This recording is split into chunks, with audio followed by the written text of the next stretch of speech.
की praise the Lord. जय मसीह की प्रेज द लॉर्ड। आप लोग कैसे हैं? होप करती हूँ आप लोग बहुत अच्छे होंगे और मैं भी अच्छी हूँ। आज मैं आप लोगों के लिए अंकुर नरूला जी का एक वीडियो लाई हूँ। उसमें बताया गया परीक्षा क्या है।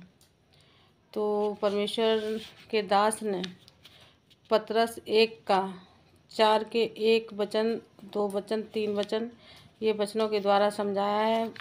परमेश्वर के दास ने बताया है, 1 वचन में लिखा है, इसलिए जबकि मसीह ने शरीर में होकर दुख उठाया तो तुम भी उसी मनसा को हथियार के समान धारण करो, क्योंकि जिसने शरीर में दुख उठाया वह पाप से छूट गया, ताकि भविष्य में अपना शेष शारीरिक जीवन मनुष्यों की अभिलाषाओं के अनुसार नहीं वरन परमेश्वर की इच्छा के अनुसार व्यतीत करें। क्योंकि अन्य जातियों की इच्छा के अनुसार काम करने और लुचपन की बुरी अभिलाषाओं, मतवालेपन, लीला क्रीड़ा, पियक्कड़पन और घृणित मूर्ति पूजा में जहाँ तक हमने पहले समय गंवाया वही बहुत हुआ है यीशु के नाम से। धन्यवाद परमेश्वर।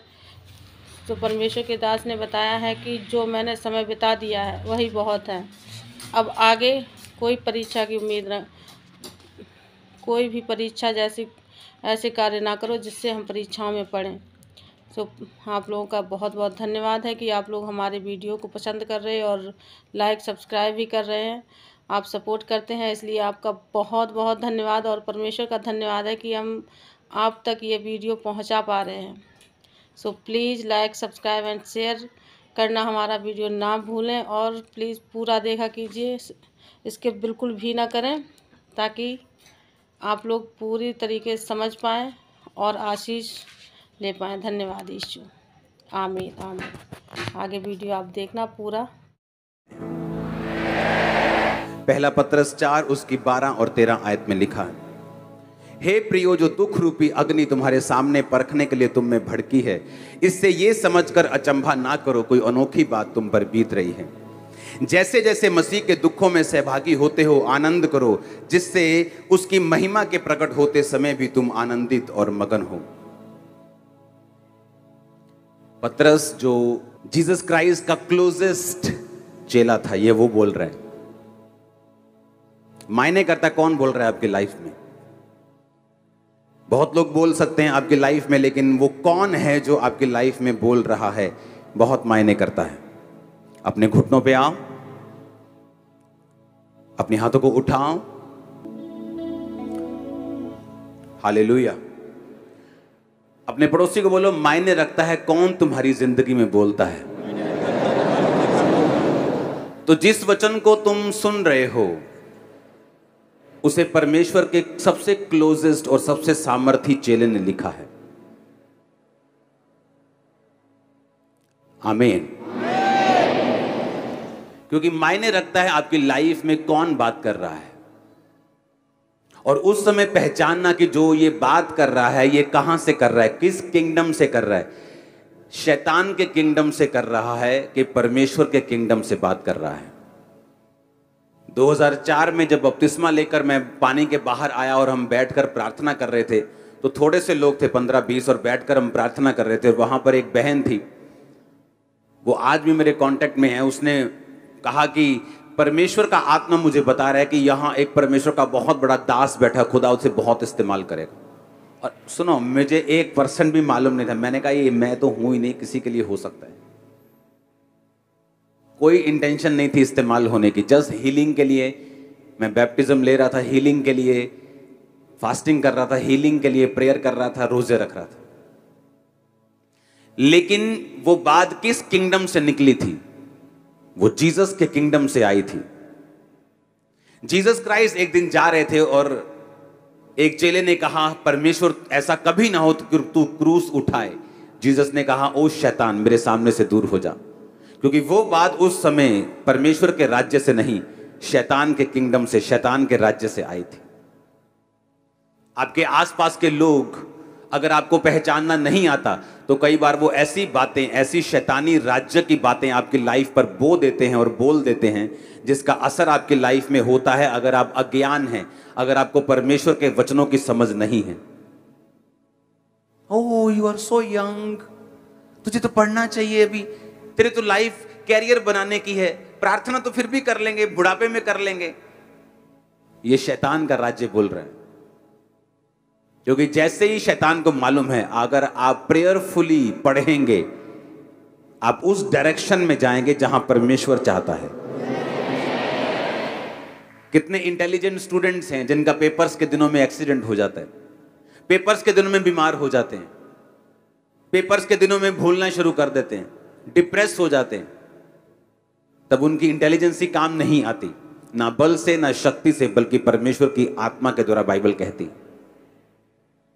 एक इंटेलिजेंट मैन अपने बिजनेस में फेल है और उससे अधिक मूर्ख व्यक्ति 10 गुना अपने बिजनेस में पास, और वो सोचता है कि ऐसा क्यों? क्योंकि बाइबल कहती है आपको परमेश्वर की जरूरत है। उसके बिना आई गई हर आशीष टेम्परेरी हो सकती है, थोड़े दिनों की हो सकती है, साथ बहुत सारी श्रापों को लेके आई हुई हो सकती है। हालेलुया। इसलिए मायने रखता आपकी लाइफ में कौन बोल रहा है। मैंने यूट्यूबर्स देखे हैं, पैसा पैसा पैसा, गाड़ी खरीद ली, एक दिन उसी गाड़ी से एक्सीडेंट हो गया, मर गए। क्योंकि वो गाड़ी तो ब्लेसिंग है, लेकिन बाइबल कहती है जो ब्लेसिंग यहोवा देता है उसके साथ वो दुख नहीं मिलाता, उसके साथ वो पेन्स नहीं मिलाता। अगर आज का वचन आप समझ गए तो आपकी लाइफ चेंज होगी यीशु के नाम में। आज 2 चेलों की हम बात करेंगे, पहला पतरस और दूसरा याकूब। ये दोनों चेले परमेश्वर के बहुत करीब थे, इनको परमेश्वर का एक्सपीरियंस था, परमेश्वर के साथ चले थे। जब लंगड़े चलाने होते थे जब, तो चेले 12 होते थे, लेकिन जब मुर्दा को जिलाना होता था, कई बार जैसे 12 साल की लहू बहने वाली औरत को परमेश्वर ने चंगा किया, तो एक आराधनालय का सरदार यीशु मसीह के पास आके बोलता है कि परमेश्वर मेरी 12 साल की बेटी मरने पे है, आ और उसे चंगा कर, हाथ रख। और जीसस क्राइस्ट रास्ते में जा रहे थे तो किसी ने कहा तेरी बेटी मर गई है, अब गुरु को दुख ना दे। यीशु मसीह ने अनसुना करके उसके घर में गए, चेलों को बाहर छोड़ा, पतरस याकूब और यूहन्ना को साथ लेकर और माता पिता को साथ लेकर उस लड़की को बोला, हे लड़की तलीता कुमी, यानी उठ। और बाइबल कहती वो उठ के बैठ गई। कौन थे वहां? पतरस, याकूब और यूहन्ना। आज हम 2 चेलों की बात करेंगे और इन 2 चेलों ने सेम चीज आपके लिए क्यों लिखी है, और परमेश्वर ने भी ये 2 बार बाइबल में क्यों होने दिया कि आपको सेम चीज 2, 3 बार, 4 बार परमेश्वर ने क्यों लिखी है? क्योंकि परमेश्वर एक खास मैसेज आपको देना चाहते हैं। और अगर ये खास मैसेज आप समझ गए, क्योंकि आपकी लाइफ इस पे निर्भर करती है, क्योंकि जब आप रास्तों में जाते हैं तो पुल आते हैं। आपके रास्ते 300 किलोमीटर चलने पर कोई पुल नहीं आया, इसका मतलब ये नहीं पुल आएगा नहीं, पुल आएगा। किसी का जल्दी, किसी का बाद में, किसी का बीच में, किसी का, तो परीक्षा आएगी, बाइबल कहती है। किसी की पहले होती है, किसी की बाद में होती है, किसी की बहुत ज्यादा होती है, किसी की पहले कम होती है। ये डिपेंड करता है, ये मायने ये तब रखता है कि परमेश्वर की प्लानिंग क्या है आपकी लाइफ में, वो कैसे चाहता है आपकी लाइफ में काम करना। ये इस चीज पर निर्भर करता है कि आपकी परीक्षा पहले होगी, बाद में होगी, कितनी होगी, कब होगी, कैसे होगी, ये कोई निर्धारित नहीं कर सकता परमेश्वर के अलावा। और 2 चेले, पहला पतरस 4 उसकी 12-13, पतरस कहता है जब दुख रूपी अग्नि तुम्हें परखने के लिए भड़की है, अचंभा ना करो कि अनोखी बात तुम में बीत रही है, जैसे मसीह के दुखों में सहभागी होते हो, आनंद करो। बोलो अपने पड़ोसी को आनंद करो, ऊंची आवाज में बोलो अपने पड़ोसी को आनंद करो। आपको मालूम है आनंद करने का मतलब क्या है? अपने पड़ोसी को बोलो आनंद करो। कौन कह रहा है आनंद करो? पतरस कह रहा है आनंद करो, कह रहा पार्टी करो, खुशी मनाओ, दुखी मत हो। और दूसरा चेला जो इसी की तरह सामर्थी था और परमेश्वर के सबसे करीब था, वो था याकूब। 1 उसकी 2 से 10 में लिखा, हे भाइयों जब तुम नाना प्रकार की परीक्षाओं में पढ़ो तो इसको पूरे आनंद की बात समझो। ये भी कह रहा है आनंद की बात समझो, पतरस भी कह रहा है आनंद की बात समझो। यानी जब तुम्हें कोई परीक्षा पड़ जाए, वो परीक्षा क्या हो सकती है मैं नहीं जानता। मेरी लाइफ में कुछ और थी, वो बीमारियां थी, वो अटैक थे, वो डिप्रेशन था, वो विरोध था, वो कई तरह की चीजें थी। मेरी कॉलिंग बड़ी थी, परीक्षाएं बड़ी थी।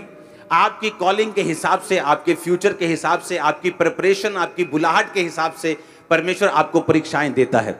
लेकिन प्रॉब्लम यह है कि जब परीक्षा आती है तो विश्वासी का जो नेचर है वो कैसा है, ये मायने रखेगा कि वो परीक्षा में पास होगा कि परीक्षा में फेल होगा या डिले होगा या कंपार्टमेंट आएगी या सप्ली आएगी या कब उसकी क्लास क्लियर होगी, ये आपके नेचर और परमेश्वर के वचन की नॉलेज जो आपको है उस पर निर्भर करता है।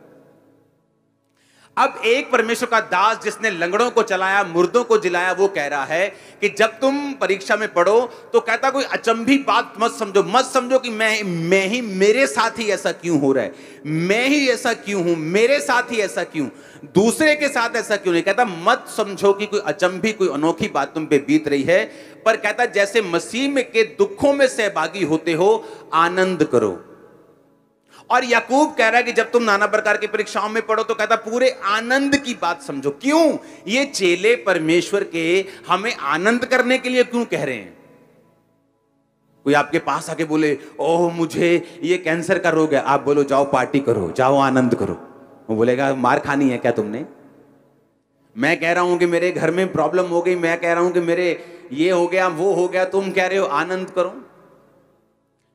उसका कंडीशन ये है, इफ शर्त ये है कि वो परीक्षा आपके पाप के कारण नहीं होनी चाहिए। जैसे दाऊद की जिंदगी में बैतशेबा के साथ पाप के बाद जो परीक्षा आई, वो परीक्षा परमेश्वर की ओर से नहीं थी। जो पहले उसकी जिंदगी में हो रहा था, जो शाऊल उसके पीछे पड़ा था, वो परमेश्वर की ओर से था। कितने मेरी बात को समझ रहे हैं? अब दो चेले कह रहे हैं कि आनंद करो। क्यों ये हमें आनंद करने के लिए बोल रहे हैं? 2009 में जब ये सेवकाई शुरू हुई तो मेरा पूरा बिजनेस जो करोड़ों रुपए का था, किसी ने आग लगा दी थी, इसी गांव के लोगों ने। तो अगर मैं वचन उस समय पढ़ता यही पतरस का, तो पतरस कहता आनंद करो, तो मैं सोचता नहीं पतरस को कुछ दवाई की जरूरत है, ये मुझे कह रहा है मेरा बिजनेस जल गया, करोड़ों रुपए का नुकसान हो गया। यही बिजनेस की तो मैं गवाही देता था, यही बिजनेस की गवाही देकर तो मैं लोगों को समझाता था कि मसीह में आओ। अब यही बिजनेस जल गया तो मेरे पास कोई गवाही नहीं है, अब मेरी हीलिंग की गवाही बची है। और वो भी शैतान मेरी हीलिंग से भी फाइट करता रहता था, ताकि मुझे ये महसूस होता रहे कि तेरे पास अभी कुछ नहीं है, तेरे पास 5 साल हो गए अभी कुछ नहीं है, बिजनेस भी था वो भी चला गया। तो मेंटल टॉर्चर करने की वो कोशिश करता था, मेंटली आपसे क्वेश्चन करने की कोशिश करता है, आपको सवाल पैदा करता है। यीशु मसीह की जो प्रेजेंस है, उसकी जो ग्लोरी है, उसकी जो होंद पंजाबी च कहते, उसके ऊपर वो सवाल पैदा करता है कि वो है कि नहीं। क्योंकि तुम्हारे पास बिजनेस था वो जल गया, अब सेहत है और वो उसके साथ भी मैं फाइट कर रहा हूं, तुझे मैं हीलिंग लेने नहीं दूंगा। तो ऐसा लगता कि क्या सचमुच परमेश्वर है भी या नहीं। लेकिन जब पतरस को पढ़ा तो उसने कहा आनंद समझो। जब याकूब को पढ़ा जो परमेश्वर के करीब था, वो भी कह रहा कि जब तुम नाना प्रकार की परीक्षाओं में पढ़ो तो पूरे आनंद की बात समझो। क्यों? मैं आपको बताता हूं क्यों। मेरी लाइफ में बहुत सी परीक्षाओं को मैंने देखा है। अब जो आजकल थोड़ा बहुत विरोध होता है, ये कोई परीक्षा नहीं है, ये तो मतलब ऐसे वाला है, ये कोई परीक्षा नहीं है। हालेलुया। ये तो शैतान जैस दुखी है बेचारा। सुनो, परीक्षा किसे बोलते मैं आपको बताता हूं। ये परीक्षा परीक्षा नहीं है, सुनो, ये तो एंजॉय करो, मजे लिया करो। तो परीक्षा किसे? 2005 में मेरी लाइफ की बिगेस्ट परीक्षा थी। 2005 में मैं अपनी लाइफ के मोस्ट डिप्रेस्ड पार्ट से होकर गुजर रहा था। सुसाइड करना चाहता था मसीह में आने के बाद, ले हैंड करता था तब, पवित्र आत्मा पा चुका था तब भी। इतनी ज्यादा मेरी लाइफ में वो डिप्रेशन और डेविलिश अटैक्स थे, लेकिन शैतान मेरे अंदर नहीं था। खेल खूल वाला काम परमेश्वर में आने के बाद एक विश्वासी नहीं करता। अगर वो सच्चा विश्वासी है, अगर वो परमेश्वर की पावर को समझता है, अधिकारों को समझता है कि शैतान मेरी जूती के नीचे है, मैं शैतान में खेलूंगा नहीं, तो वो खेल बंद हो जाती है उस दिन, जिस दिन इंसान समझ जाता है। प्रेयर करने की भी जरूरत नहीं, करवाने की भी जरूरत नहीं कि दुष्ट आत्मा मेरे से निकाल दो। अगर तुम क्रिश्चियन हो, शैतान को बोलो ये शरीर यीशु का है, तेरा नहीं, चल भाग यहां से यीशु के नाम में। That's it. वो खेल आनी बंद हो जाएगी। जब सिर घुमाने के लिए शैतान बोले तो उसे स्टॉप करो, उसे बोलो ये शरीर तेरा नहीं, यीशु मसीह का है, ये हिलेगा नहीं, ये खुदा के काम करेगा। आप बोलते नहीं, जब बोलते नहीं तो शैतान काम करता है। परमेश्वर का रूह कह रहा है अपने दोनों दासों के जरिए से कि जब परीक्षाओं में पढ़ो तो इसे बिल्कुल आनंद की बात समझो, इसे प्योर आनंद समझो, प्योर दिल के साथ खुशी मनाओ जब तुम परीक्षाओं में पढ़ो। इसका रीजन है, आपकी लाइफ में एक समय आएगा, आप अगर परीक्षा में हैं थे या होंगे, ये वचन सबके लिए एक है। आपकी लाइफ में एक टाइम आएगा, आप पवित्र आत्मा से भरे हुए होंगे,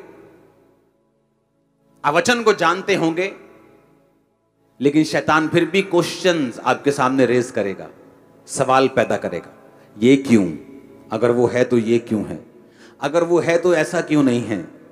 और इतने सारे क्वेश्चंस आपके साथ होंगे और आपको लगेगा कि आप कुछ नहीं कर सकते इन क्वेश्चंस के खिलाफ। तब वो परीक्षा जो आपकी हुई थी और उससे निकलने की फीलिंग्स और एक्सपीरियंस जो आपको हुआ था, आपको मसीह में सदा के लिए स्टैंड रखेगा यीशु के नाम में। मैं आपको सच कह रहा हूं, मैं अपनी लाइफ में खड़ा हूं, उसका एक मेजर कारण यह है कि 2005 की वो परीक्षा जिससे मैं सबसे अधिक तंग हुआ, और पार्ट्स में मैं उस परीक्षा से निकला हूं, पार्ट्स में कुछ कुछ करके 8 साल, 9 साल, 10 साल। लेकिन जब शैतान ने मेरी लाइफ में क्वेश्चंस रेज किए, बाइबल जानते हुए, पवित्र आत्मा से भरे हुए, सामर्थ पाए हुए भी, वो एक्सपीरियंस जो मेरा परीक्षा से निकलने के बाद जो मैंने प्रभु से लिया था, परमेश्वर ना इनकाउंटर हुआ मेरा आमना सामना, क्योंकि वो परीक्षा से निकलना आसान नहीं था। वो एक्सपीरियंस आज भी जब मैं याद करता हूं, वो परमेश्वर मुझे खड़ा रखता है, क्योंकि वो साबित करता है यीशु मसीह जीवित परमेश्वर। मैं आपको बता रहा हूं, वचन जानने वाले भी लोग कई बार बैकस्लाइड हो जाते हैं, क्योंकि उनका यीशु मसीह से आमना सामना नहीं हुआ, उन्हें ये प्रैक्टिकली नॉलेज नहीं है। आप जानते हैं पतरस वचन जानता था, यीशु मसीह को जानता था। जब यीशु मसीह मर गए तो फिर मछलियां पकड़ने के लिए चला गया था, अपना काम धंधा पकड़ने के लिए चला गया था, बैकस्लाइड हो गया था, और जीसस क्राइस्ट फिर उसके पास गए, इनकाउंटर हुआ। इनकाउंटर होना, आमना सामना होना, एक्सपीरियंस होना, जो वचन फिर आपने सुना होता है, वो लगता है फिर कि ये सच्चा है। आपको समझ आनी चाहिए मैं क्या कह रहा हूं। बिना परीक्षाओं से निकले आपको ये वचन भी सच्चा नहीं लगेगा, मैं आपको बता रहा हूं। आप गवाहियां भूल जाओगे, मैं आपको बता रहा हूं। आप सब भूल जाओगे, मैं आपको बता रहा हूं। वचन होते हुए भी आप अविश्वास में रहोगे, पूरी तरह से विश्वास में नहीं होंगे। लेकिन जब आप उस एक्सपीरियंस को जो खुदा ने आपको दिया, और वो कब मिलता है आपको मालूम? वो तभी मिलता है जब आप परीक्षा में होते हैं। इसीलिए पतरस और याकूब को मालूम था कि जब परीक्षा में विश्वासी पड़ेंगे तो आनंद बनाना, क्योंकि उसी के कारण तुम फ्यूचर में खड़े रहोगे और बने रहोगे, स्ट्रांग रहोगे, बड़े काम करोगे यीशु में। आप समझ रहे मेरी बात के नहीं? वो एक्सपीरियंस आपको लाखों रुपया, वो एक्सपीरियंस कोई जन, कोई फैमिली मेंबर, कोई प्यारा, कोई दुलारा आपको नहीं दे सकता। वो एक्सपीरियंस आपका पैसा, आपकी बुद्धि, आपकी एक्सीलेंस, आपकी पढ़ाई, आपकी प्रॉपर्टी वो नहीं दे सकती। वो एक्सपीरियंस वो लोग नहीं ले सकते जो परीक्षाओं के दिनों में बहक जाते हैं, परमेश्वर से हट जाते हैं, प्रार्थना करनी छोड़ देते हैं, वचन पढ़ना छोड़ देते हैं, चर्च जाना छोड़ देते हैं, क्योंकि वो परीक्षाओं में लगता है कोई अचंभी बात उन पे बीत रही है। अगर परमेश्वर होता तो मेरे साथ ऐसा नहीं होता। और पतरस ने पहले ही कह दिया कि तुम, कहता अचंबा मत करो कि अनोखी बात तुम पे हो रही है, क्योंकि मुझे बड़ा अचंबा होता था कि मैं ही क्यों, ये सारे डिप्रेशन, ये सारी बेवकूफों वाली चीजें ये मेरी लाइफ में क्यों हो रही हैं। तब समझ नहीं आती थी, तब लगता था कि परमेश्वर मुझे निकाल, मुझे कुछ नहीं चाहिए, मुझे निकाल बस इन चीजों से। लेकिन आज समझ आती है कि वो क्यों था, ताकि मैं आज खड़ा रहूं। वो आपको देख रहा था, वो लाखों लोगों को देख रहा था, वो मुझे देख ही नहीं रहा था। उसे मालूम था कि आने वाले समय में क्या होगा। उसे मालूम है आप ब्लेसिंग का कारण हैं, आपके वंश के लिए, आपके जनरेशंस के लिए, लाखों रूहों के लिए, वो लोग जो आपके द्वारा बचाए जाने वाले हैं। बने रहो और खड़े रहो, वो अनोखी बात हो सकती है, वो लंबा एक्सपीरियंस हो सकता है, लेकिन मैं आपको बता रहा हूं उसी के लिए आप फ्यूचर में अपनी गाड़ियों के लिए, अपनी प्रॉपर्टीज के लिए, अपने परिवार, अपने जिंदगी के लिए इतना थैंक्स नहीं करोगे जितना आप उस परीक्षा के लिए करोगे, क्योंकि ये सब कुछ भी नहीं रहे अगर वो परीक्षा का एक्सपीरियंस आपको ना होता और आप परमेश्वर से हट जाते। इसलिए वो विश्वासी बड़े अजीब से मालूम होते हैं जिनकी लाइफ में वो परीक्षाओं से निकले नहीं होते, क्योंकि आज वो कैंसर हीलिंग देखते हैं तो बले बले बले बले, लेकिन कल को जब शैतान सवाल करता है वो घर बैठ जाते हैं, क्योंकि उनको अपना कोई एक्सपीरियंस नहीं है परमेश्वर के साथ। और वो एक्सपीरियंस आता है जब आप परमेश्वर में चलना शुरू करते हैं।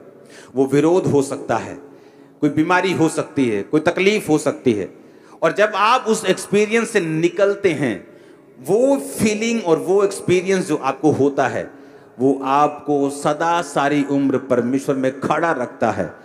एवरी डे आपको खड़ा रखता है परमेश्वर। आज के बाद जब आप परीक्षाओं में जाएं, जब आपकी परीक्षा हो, तो पतरस को भी याद करना और याकूब को भी याद रखना। ये वो दो चेले थे जो परमेश्वर के साथ सबसे अधिक रहे हैं, जिनको परमेश्वर के सबसे अधिक इनकाउंटर हैं, जो सबसे ज्यादा प्रभु से मिले हैं, सबसे ज्यादा परमेश्वर के कामों को उन्होंने देखा है, लंगड़ों को चलते देखा है, अंधों को देखा है, उन्होंने मुर्दों को जलाते हुए देखा है, सबसे क्लोज परमेश्वर के थे। आसमान में परमेश्वर के कपड़ों को चमकते हुए और मूसा और एलिया को परमेश्वर के साथ बातें करते हुए देखा है। ये वो दो चेले कह रहे हैं कि जब तुम पे परीक्षाएं आए तो पूरा आनंद मनाओ, क्योंकि परमेश्वर कुछ ऐसा कर रहा है जो फ्यूचर में तुम्हें चट्टान की तरह स्ट्रांग रखेगा। तुम हट जाओ तो परमेश्वर तुम्हारे पीछे भागने वाला नहीं, उसके पास हमेशा रिप्लेसमेंट है। परमेश्वर के घर की एक निशानी है, जब एक व्यक्ति को घमंड हो जाता है कि मेरे जैसा कोई काम नहीं कर सकता, परमेश्वर उससे बेटर कोई खड़ा करता है। इसीलिए हर एक बंदे को यह मालूम होना चाहिए, इसलिए मुझे मालूम है, आपको भी मालूम होना चाहिए कि उसके पास रिप्लेसमेंट्स पड़ी होती हैं। जब लगता है कि मेरे जैसा ये काम मैं चला जाऊंगा तो देखना क्या होता है, और जब वो व्यक्ति देखता है कि मैं चला गया, मुझसे कोई बेटर उस स्थान पे खड़ा है, क्योंकि परमेश्वर के पास रिप्लेसमेंट्स हैं। आप नहीं करेंगे, कोई और करेगा। दाऊद के बड़े भाई के ऊपर कॉलिंग थी, दाऊद के ऊपर नहीं थी। वो फेल हो गया, छोटे पे आ गई, वो फेल हो गया, छोटे पे आ गई, वो फेल हो गया, छोटे पे, सब फेल हो गए, दाऊद पे आ गई। दाऊद पास था क्योंकि वो परमेश्वर के नाम में उसकी परीक्षाओं के दिनों में भी परमेश्वर के साथ जुड़ा रहता था। आमीन। मैंने लोगों को देखा है, मैंने आपको स्टोरी बताई, बहुत सारी स्टोरीज है मेरे पास। लोग नहीं समझ पाते परीक्षाओं में उनको क्या करना है, परमेश्वर में आगे जाना है कि पीछे जाना है। एक लड़की की हमेशा शिकायत रहती थी अपने मम्मी से कि तू मुझे कम प्यार करती है, मेरी बहन को ज्यादा करती है। हमेशा उसी की यही शिकायत रहती थी, और उसने आके बोलना कि मेरी मम्मी मुझसे, मैंने कहा तेरी मम्मी का प्यार तुझे नहीं चाहिए, तुझे परमेश्वर के करीब जाना है। खुदाबंद की प्लानिंग तेरी लाइफ में अलग है, तू प्रभु के करीब हो। खुदाबंद कई बार दुनिया से आपको रिजेक्शन देता है ताकि आप परमेश्वर के करीब हो सके। अगर तुम नहीं समझोगी तो फिर शैतान तुम्हें अपनी ओर ले जाएगा। बुलाहट छोड़ दी, भाग के शादी कर ली, सेवा से सदा के लिए दूर। वो लाइफ कभी वापस नहीं आई। मेरी लाइफ में मैं और मेरे भाई ने इकट्ठे बपतिस्मा लिया था, लेकिन मेरा भाई मेरे मम्मी और पापा से ज्यादा अटैच था और मैं कम अटैच था। वो छोटा ही रहा, मतलब वो 25 का था तब भी छोटा ही था, वो 15 का था तब भी छोटा था, तो मैं बड़ा ही था। लेकिन एक कारण था, जब बपतिस्मा लेने के बाद मेरी फैमिली में तगड़ा विरोध शुरू हुआ, तो उस विरोध के प्रेशर में आके मेरा भाई बैकस्लाइड हो गया और मैं आगे चला गया, क्योंकि मैं अटैच नहीं था इतना इमोशनली। अगर होता तो क्या होता आपको मालूम होता।